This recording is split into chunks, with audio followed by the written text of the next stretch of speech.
Pov Haris. Dava memecatku, Kamal, dan Mansyah dalam sekejap. Rasanya seolah dunia ini runtuh. Belum lagi ancaman penjara yang datang menghantui. Saya terima pemecatan ini, tapi tuduhan menipu nasabah ini tidak bisa asal ditebar begitu saja. Aku membela diri, masih berharap ada jalan keluar damai. Nasabah itu sudah tua, pasti bisa dibujuk agar tidak membawa masalah ini ke ranah hukum. Semua bukti sudah jelas, ini bukan masalah kecil. Kerugian yang ditimbulkan sangat besar dan menurunkan kepercayaan nasabah pada bank ini. Kalian tidak akan lepas dari proses hukum, ujar Dava dengan suara penuh amarah. Tatapan tajamnya membuatku ketakutan. Kami akan mengganti semua uang yang sudah terpakai, Pak. Tolong, jangan bawa masalah ini ke jalur hukum. Bagaimana dengan keluarga saya? Kamal mencoba memohon, berharap Dava mau memberi kelonggaran. Kenapa kalian tidak pikirkan keluarga sebelum melakukan kecurangan ini? Jawab Dava dingin. Aku dan Kamal hanya terdiam, tak bisa berkata apa-apa. Kami tahu masalah ini baru saja dimulai. Kami terjebak dalam situasi ini karena tuntutan hidup. Aku yang terpengaruh untuk memenuhi keinginan ibu dan keluargaku, membelikan semua yang mereka mau. Sedangkan Mansyah dan Kamal terdesak oleh tuntutan gaya hidup istri mereka yang konsumtif dan suka berbelanja. Dava brengsek. Dia menghancurkan hidupku, dan sekarang aku harus jadi pengangguran. Tak hanya itu, aku akan menjadi terpidana. Tidak, aku harus segera pergi, proses hukum ini akan memakan waktu lama. Tapi kemana aku harus lari? Kepalaku terasa berat. Jabatan tinggi dan gaji yang lumayan kini harus lepas karena perbuatanku. Dan satu hal lagi, aku tak akan membiarkan Sinta menikah dengan Dava. Dia yang menghancurkan karirku, dan kini membuatku terjebak dalam kebangkrutan seperti ini. Aku dendam padanya. Sambil merapikan barang-barang di kantor, aku harus menerima kenyataan menjadi pengangguran tanpa pesangon. Betapa berat rasanya meninggalkan ruangan ini, belum genap setahun aku menjabat manajer, tapi kini dipecat dengan cara yang tak hormat. Bayangan penjara terus mengintai. Saat aku berjalan melewati staf kantor, raut wajah mereka tak bisa menyembunyikan kepuasan mereka melihatku jatuh. Mereka pasti senang melihatku dipecat. Waspadalah kalian. Dava, si angku itu, berjalan melewati lobi. Aku menyusulnya dan berjalan sejajar dengannya. Jangan harap kamu bisa menikahi Sinta dan menjadi ayah sambung untuk Nadia. Aku tak akan membiarkan itu terjadi. Kau telah menghancurkan hidupku hari ini. Aku berkata dengan penuh penekanan. Siapa kamu? Sadar diri, kamu tak ada hak untuk melarang Sinta dekat dengan siapapun. Aku akan menikahinya dan membahagiakan Sinta, tidak seperti kamu yang hanya jadi suami pecundang. Dan Nadia akan menjadi anak sambungku. Jawab Dava sambil melangkah pergi. Sungguh percaya dirinya dia bisa membuat Sinta bahagia. Aku akan menghalangi hubungan kalian. Reta datang menghampiriku saat aku duduk lesu di luar rumah, sendirian. Dia duduk di sampingku. Ada apa, Mas? Kenapa kelihatan lesu banget? Sakit? Tanya Reta dengan nada khawatir. Aku dipecat, jawabku, masih menunduk, tak mampu melihat matanya. Seriusan, kamu dipecat dan sekarang jadi pengangguran. Suara Reta terdengar cemas.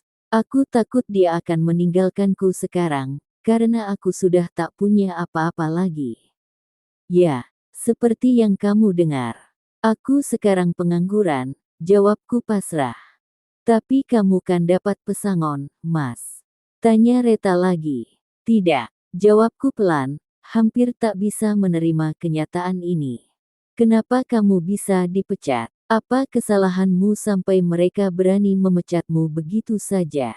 Jabatanmu kan cukup tinggi di sana. Tanya Reta dengan nada terkejut dan penuh penasaran.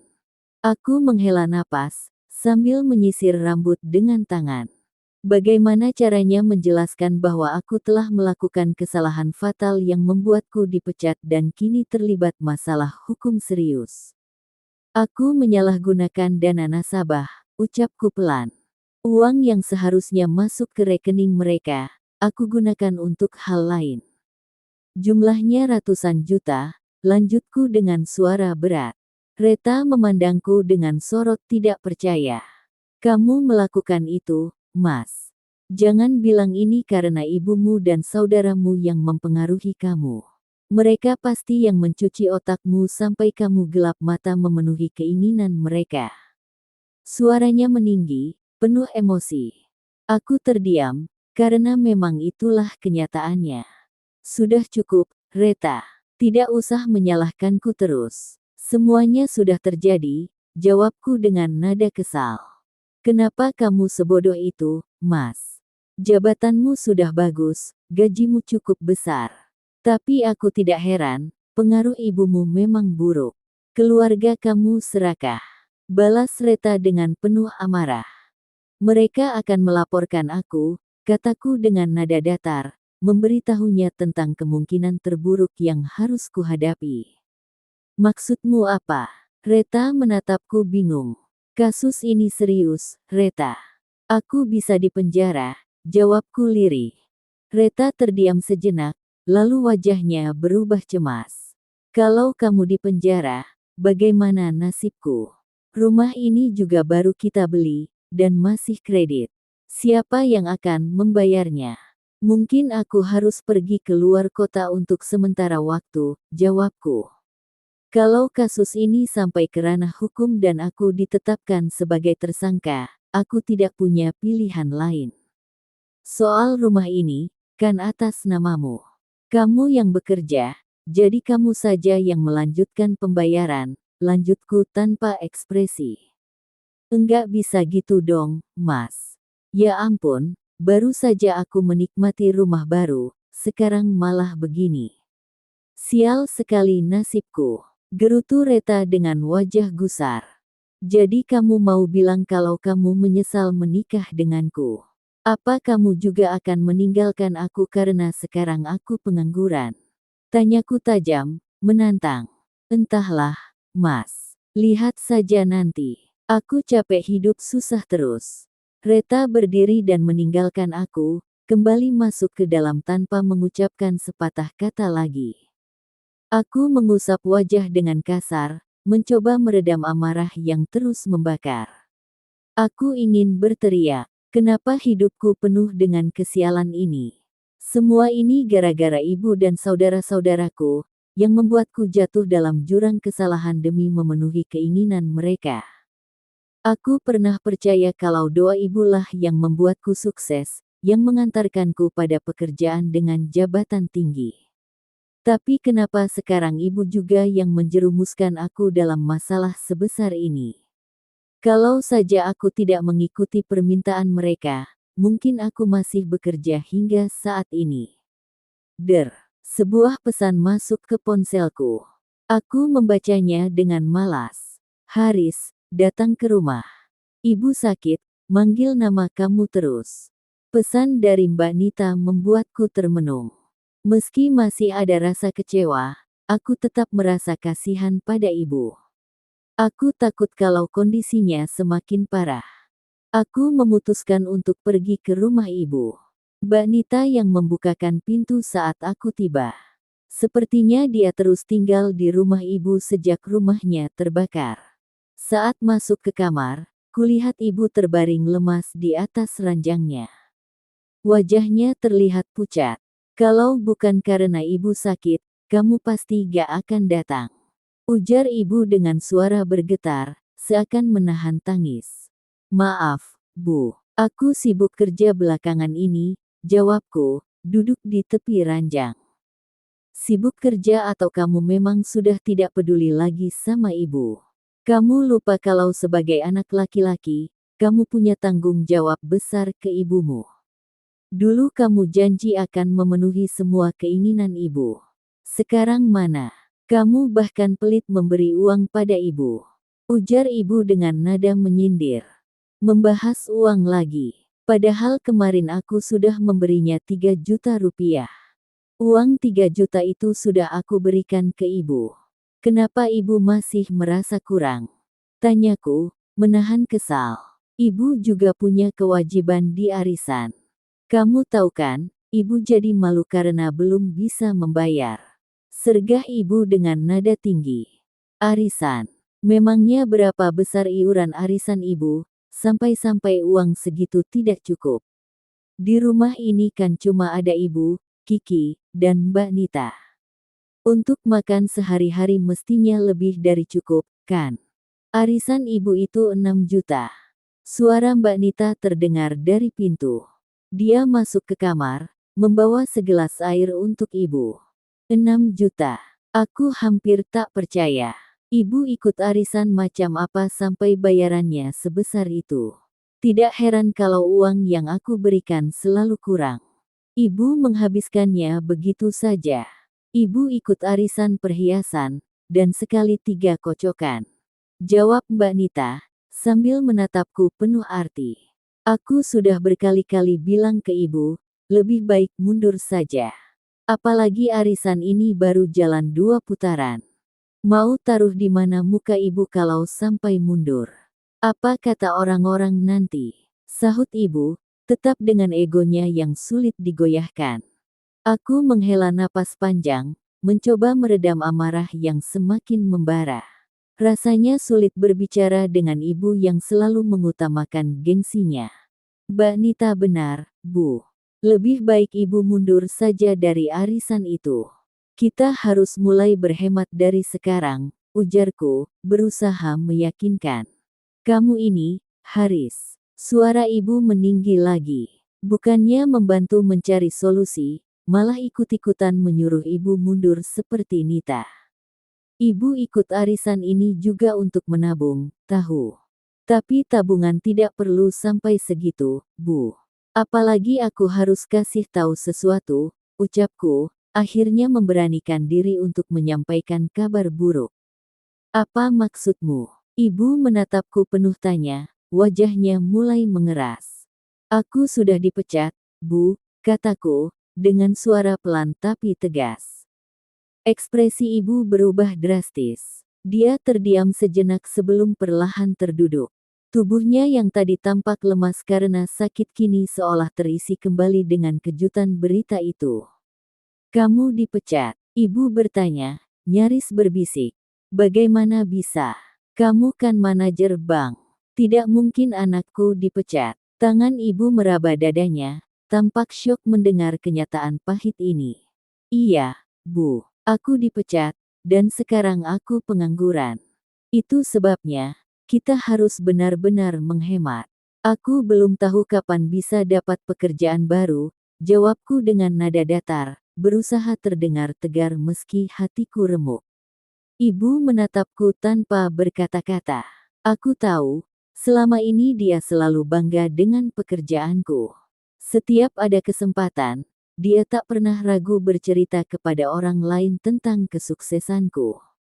Aku masih ingat betapa bahagianya ibu saat kami merayakan kenaikan jabatanku di restoran mewah. Namun kini, semua yang pernah aku miliki seperti hilang dalam sekejap. Kenikmatan yang dulu terasa berlimpah kini berubah menjadi kehampaan. Semua ini terasa seperti balasan atas dosa yang pernah aku perbuat, dosa yang mungkin bermula dari doa-doa penuh ambisi. Ya, aku dipecat, Bu. Ucap Haris dengan nada lelah sambil menatap ibunya. Kamu bercanda, kan, Haris? Jangan main-main dengan ibu, sahut Bu Nurul, menatap putranya dengan harapan bahwa semua ini hanya sebuah lelucon buruk. Aku nggak bercanda, Bu. Untuk apa bohong? Balas Haris kesal. Tatapan penuh ketidakpercayaan dari ibunya semakin membuat hatinya berat. Kamu pasti sengaja bilang begitu supaya kami nggak minta uang lagi, kan?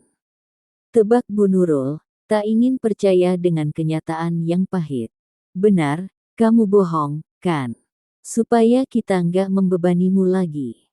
Sela Nita, kakaknya, dengan nada mencurigai. Terserah kalian mau percaya atau enggak, tapi kenyataannya memang aku dipecat. Sekarang aku pengangguran. Jawab Haris frustrasi, menekankan kebenaran yang ia sampaikan. Kalau kamu nggak kerja, bagaimana nasib ibu nanti? Tanya Bu Nurul dengan suara bergetar. Meski dalam situasi ini, pikirannya tetap berpusat pada kebutuhan keluarga. Ibu seharusnya juga mikirin nasibku. Aku sekarang nggak tahu harus bagaimana. Haris memijat pelipisnya, mencoba menenangkan diri. Apa alasan mereka sampai memecatmu? Tanya Nita, masih ingin memahami situasinya. Karena kalian. Haris melemparkan pandangannya ke arah kakaknya dan ibunya, penuh rasa kecewa. Kami. Apa maksudmu menyalahkan kami? Nita membalas dengan nada protes. Ia merasa tak pernah ikut campur dalam urusan pekerjaan adiknya. Kalian sadar nggak sih, permintaan kalian itu nggak ada habisnya. Kiki minta motor baru, ibu sering minta uang terus-terusan. Dan kamu, Bak, minta mobil baru cuma karena nggak mau kalah sama orang lain. Gajiku nggak cukup untuk semua itu, jadi aku sampai melakukan hal yang nggak benar. Kamu serius? Jadi semua yang kamu berikan itu nggak ikhlas? Sergah Nita dengan nada sinis. Aku nggak pernah nggak ikhlas, Mbak. Tapi karena desakan kalian, aku terpaksa melakukan penipuan untuk menutupi kebutuhan. Sekarang aku nggak cuma dipecat, tapi juga bakal dihadapkan dengan kasus hukum. Haris menghempaskan dirinya ke sofa, tubuhnya terasa lemas. Penipuan. Maksudmu kamu bisa dipenjara? Bu Nurul bertanya dengan suara lirih, ketakutan mulai menghantui pikirannya. Aku nggak tahu lagi harus gimana, Bu. Jalan satu-satunya adalah kabur dari sini, jawab Haris putus asa. Kalau kamu pergi, bagaimana dengan ibu? Tangis Bu Nurul pecah. Mulai sekarang kalian harus belajar hidup tanpa aku, Haris berkata sambil menundukkan kepala, merasa gagal sebagai anak dan saudara. Di dalam benaknya, Haris memikirkan bagaimana kabur juga berarti meninggalkan tanggung jawabnya terhadap keluarganya. Namun, rasa takut menghadapi hukum lebih besar dari semuanya. Haris memasukkan pakaian seadanya ke dalam tas ranselnya. Langkah ini terasa berat, tapi ia tahu tak ada pilihan lain. Kamu yakin harus pergi sekarang? Tanya Reta, istrinya, sambil memperhatikan Haris yang sibuk membereskan barang-barangnya. Ya, aku nggak punya waktu lagi, Reta. Kalau aku tinggal lebih lama, aku pasti tertangkap, jawab Haris dengan nada datar. Reta menarik napas panjang, mencoba menahan air mata. Semuanya terasa begitu mendadak. Kalau nanti ada yang nyari aku, bilang saja nggak tahu. Aku juga bakal ganti nomor telepon, Haris menambahkan. Kamu nggak akan hubungi aku lagi. Suara Reta nyaris berbisik, berusaha menahan sesak di dadanya. Aku pasti akan hubungi kamu dengan nomor baru, tenang saja. Haris menatap istrinya sebentar, lalu meraih ranselnya. Aku pergi sekarang, katanya sambil melangkah menuju pintu. Mas, suara Reta tertahan di tenggorokan, hatinya ingin berteriak untuk menghentikan suaminya. Jangan khawatir, aku pasti kembali. Aku nggak akan pergi lama, Haris mencoba menguatkan hati istrinya. Tapi berapa lama? Aku ikut denganmu, Mas, pinta Reta dengan mata basah. Haris hanya menggeleng lemah. Aku harus jalan sendiri kali ini, Reta. Jaga dirimu baik-baik. Kamu harus tetap di sini, ujar Haris tegas sambil membungkuk untuk memeluk erat Reta. Ia mengecup kening istrinya dengan lembut, seolah ingin menenangkan gejolak yang dirasakan keduanya. Namun, pelukan itu tidak mampu meredam tangis Reta. Tubuhnya bergetar hebat, dan air matanya terus mengalir tanpa henti. Haris merasakan sesak di dadanya melihat kesedihan yang begitu dalam di wajah istrinya. Ia pun tak ingin pergi, tetapi situasi telah memaksanya membuat keputusan yang pahit. Seharusnya ibumu dan saudara-saudaramu yang membayar harga ini, Mas. Mereka yang menghancurkanmu. Seru Reta di tengah isak tangisnya yang menyayat hati. Langit sore yang cerah terasa gelap bagi mereka. Keheningan di antara keduanya begitu menyesakkan, tetapi Haris tetap teguh pada keputusannya. Ia memutuskan pergi, tanpa memberi tahu kemana tujuannya, hanya menyebut akan keluar kota. Tanda hubung tanda hubung tanda hubung. Kepergian Haris meninggalkan kekosongan dalam keluarga. Bu Nurul yang selama ini mengandalkan Haris, kini kehilangan sosok penopang. Sementara itu, Nita juga masih bergulat dengan masalahnya sendiri, berusaha mencari cara agar Devan, suaminya, kembali pulang. Atas saran ibunya, Nita mencoba mendatangi seorang dukun yang dikatakan mampu memulangkan suami yang pergi. Namun, setelah 2 kali kunjungan dan membayar hingga 2 juta per sesi, hasilnya nihil. Devan tetap tidak menunjukkan tanda-tanda akan kembali. Dukun yang ibu rekomendasikan itu cuma tipu-tipu. Keluh Nita dengan wajah penuh frustrasi. Uang yang ia gunakan bahkan hasil meminjam dari ibu mertuanya, karena selama Devan pergi, Nita semakin sering meminta bantuan finansial pada Bu Lastri. Tanda hubung tanda hubung tanda hubung. Masalah lain muncul ketika hasil tes DNA Gea, anak yang selama ini dianggap anak Devan, keluar. Keluarga pun berkumpul di rumah Bu Lastri untuk mendengar hasil yang akan menentukan segalanya. Hasilnya, DNA Gea tidak cocok dengan Devan. Hening sejenak. Semua orang di ruangan itu menatap Nita, penuh dengan tuduhan dan rasa kecewa. Nita, kenapa kamu tega membohongi kami selama ini? Tanya Bu Nurul dengan suara bergetar, memegang lengan Nita yang kini tampak gemetar. Itu tidak mungkin, Bu. Hasil ini pasti palsu. Sanggah Nita dengan suara tinggi, mencoba menyangkal kenyataan. Ia bahkan menuduh Lia, istri kedua Devan, telah mengatur semua ini untuk menjatuhkannya. Namun Devan dengan cepat memotong, hentikan, Nita. Aku sudah cukup lama menutupi kebohonganmu.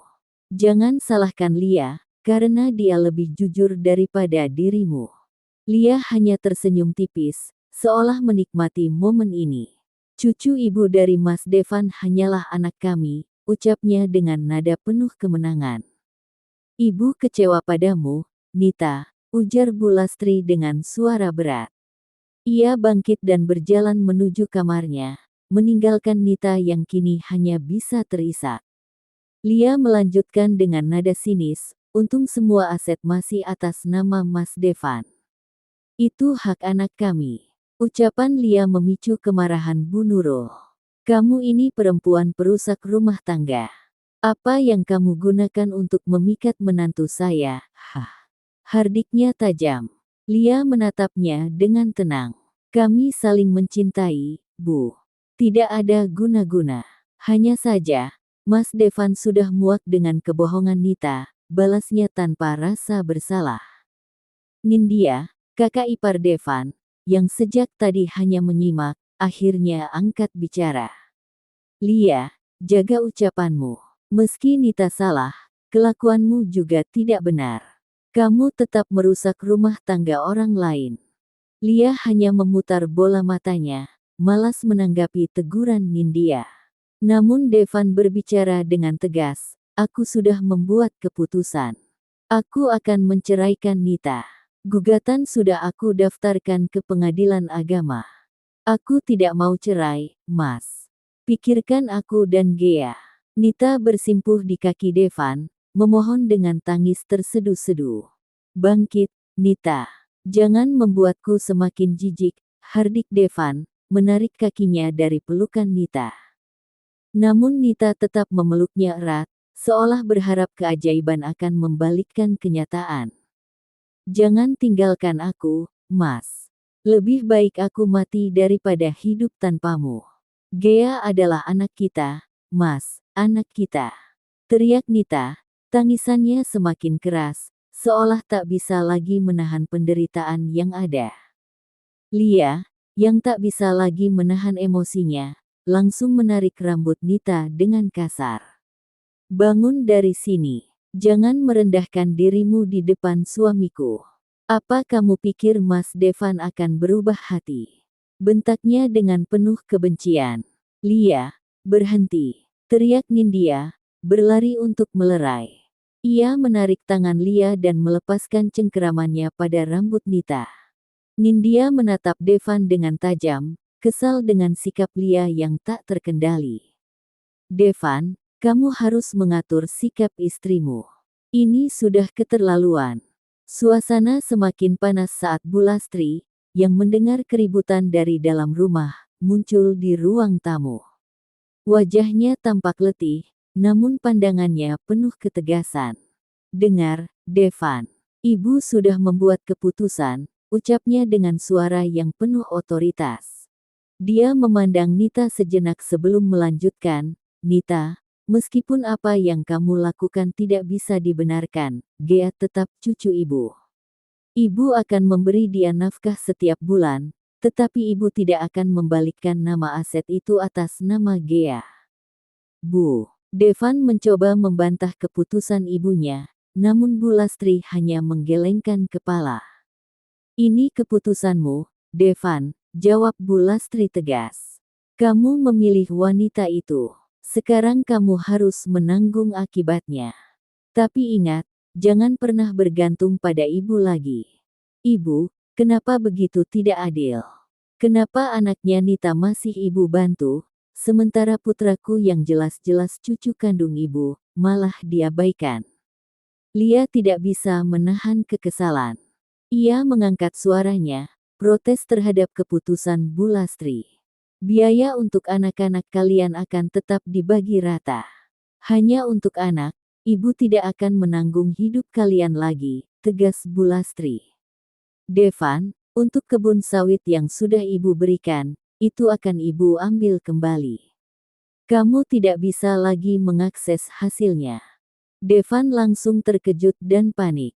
Ibu, bagaimana aku bisa menafkahi keluarga tanpa itu? Tanyanya, berharap ibunya berubah pikiran. Kamu saja tidak bisa bersikap adil terhadap keluargamu. Ini adalah pelajaran buatmu, Devan. Agar kamu bisa menjadi pria yang bertanggung jawab. Tanpa harta orang tua, apa yang bisa kamu lakukan? Bu Lastri berkata tegas, lalu berjalan menuju kamarnya dengan langkah pasti. Keputusannya sudah bulat, dan ia ingin memberi pelajaran kepada Devan agar lebih berhati-hati dalam mengambil keputusan hidup. Sementara itu, meskipun kecewa mengetahui Gea bukan cucu kandungnya, Bu Lastri tetap menyayangi Gea dengan tulus.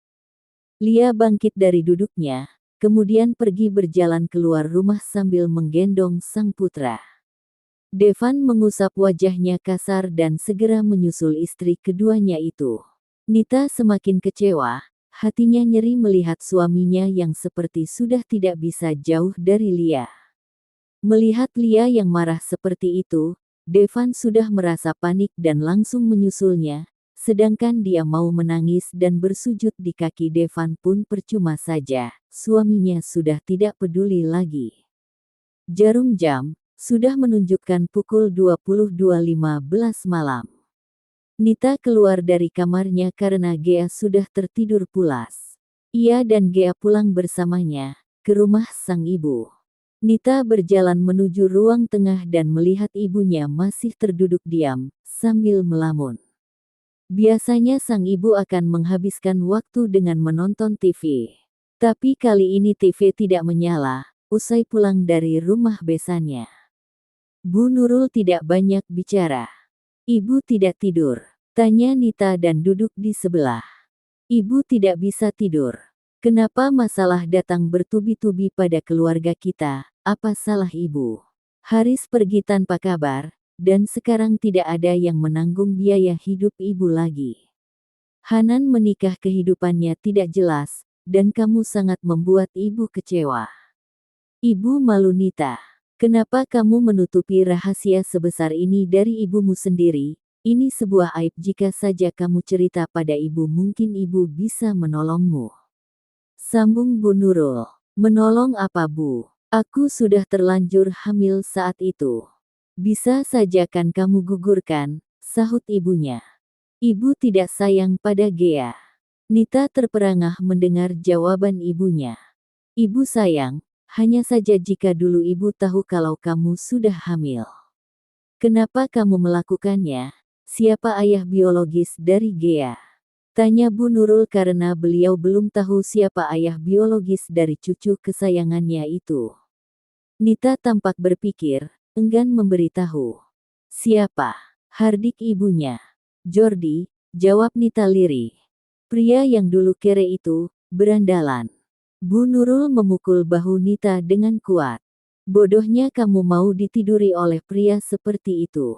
Cercanya mencaci kebodohan Nita. Dia yang merayuku, sela Nita. Tetap saja kamu bodoh. Kenapa kamu bisa terayu? Apa karena dia itu tampan? Nita mengangguk. Tampan tapi tak punya uang untuk apa? Ibu pikir kamu itu sekolah tinggi hingga kuliah biar pintar, tapi bodoh tidak bisa menjaga diri. Bu Nurul kembali memukul bahu Nita dengan geram. Sudahlah, ibu jangan mengataiku bodoh. Nita tak terima sang ibu mencaci dirinya dan membawa pendidikan. Memang kenyataannya seperti itu kan, semua anak ibu tidak ada yang bisa membahagiakan ibu, hanya membuat susah saja. Umpat ibunya.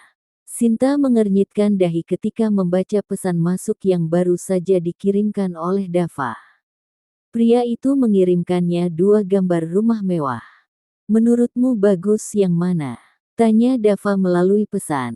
Kenapa kamu bertanya padaku? Balas Sinta merasa heran. Kenapa Dava meminta pendapatnya? Harusnya Dava bisa memilih sendiri. Aku ingin pendapatmu saja sebagai seorang wanita. Aku ingin membelikan rumah untuk calon istriku, balas Dava. Sinta tersenyum kecut membaca balasan Dava. Jadi dia sudah mempunyai calon istri. Gumam Sinta. Kenapa aku merasa kecewa? Harusnya aku bersikap biasa saja. Ucapnya menggumam. Dava belum menerima jawaban dari Sinta mengenai permintaannya untuk menikahinya, dan pertanyaan itu masih menggantung. Kenapa kamu belum memberi jawabannya? Tanya Dava lewat pesan. Silakan tanyakan langsung pada calon istrimu, jawab Sinta sambil meletakkan ponselnya di samping bantal. Pesan baru masuk dari Dava. Dengan enggan, Sinta membuka pesan itu. Kamu calon istriku. Insya Allah, 2 bulan lagi aku akan melamarmu.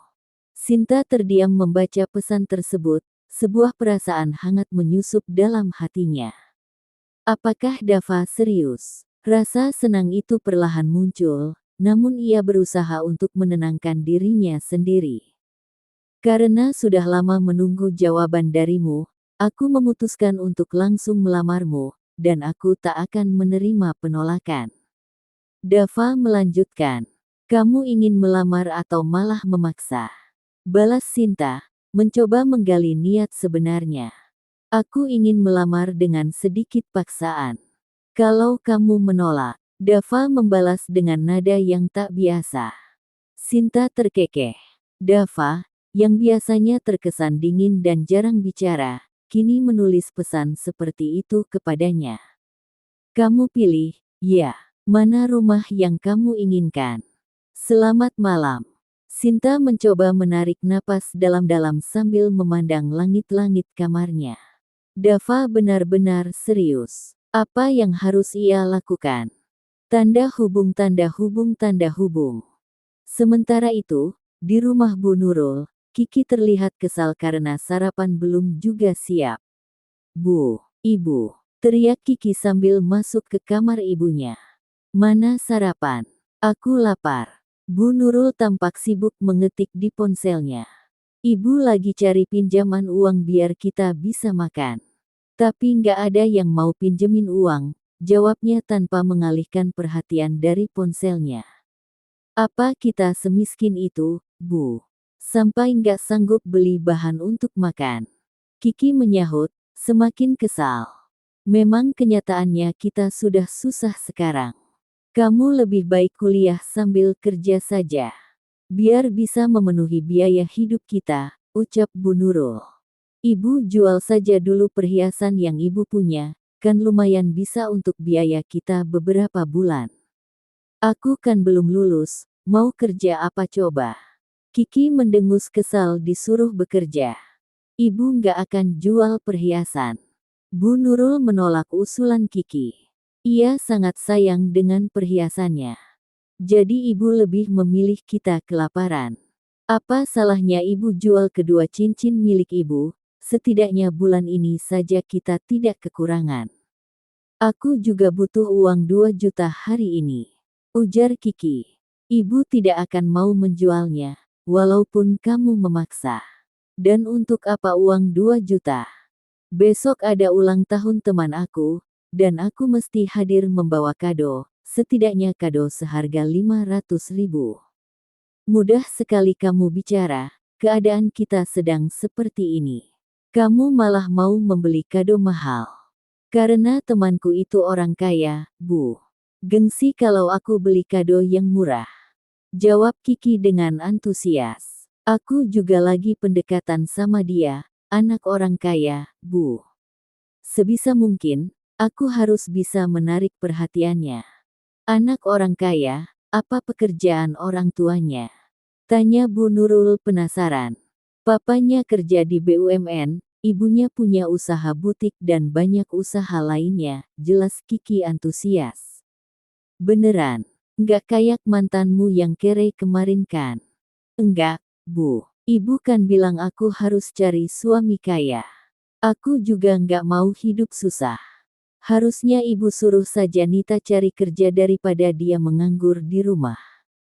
Ujar Kiki. Baguslah, kalau kayak kamu pepet terus. Ibu juga sudah bosan hidup susah seperti sekarang. Mana tahu kamu bisa mengangkat derajat ibu dan memperbaiki keadaan, ucap Bu Nurul senang, seperti akan mendapat secercah harapan. Kiki menyeringai, merasa yakin kali ini dia akan berhasil menaklukkan pria yang menjadi sasaran hatinya. Nanti, ibu akan coba yakinkan Nita untuk bekerja, menggantikan Haris sebagai penopang keluarga kita. Kata Bu Nurul dengan tekad. Iya, Bu. Aku jengah melihat Nita cuma duduk santai di rumah, jadi parasit dan beban buat kita semua. Sindir Kiki. Tanda hubung tanda hubung tanda hubung. Sinta baru saja memasuki tokonya siang itu, saat tiba-tiba terdengar keributan di depan meja kasir. Dengan sigap, dia langsung mendekat. Serahkan belanjaan saya, teriak seorang wanita dengan nada tinggi. Maaf, ibu harus menyelesaikan pembayaran dulu, jawab Eka, kasir yang sedang bertugas. Mengingat saya adalah mantan mertua pemilik toko ini, saya berhak mengambil barang di sini. Anggap saja ini pelunasan hutang dari Sinta, waktu dia menjadi istri anakku. Kata Bu Nurul dengan nada meyakinkan.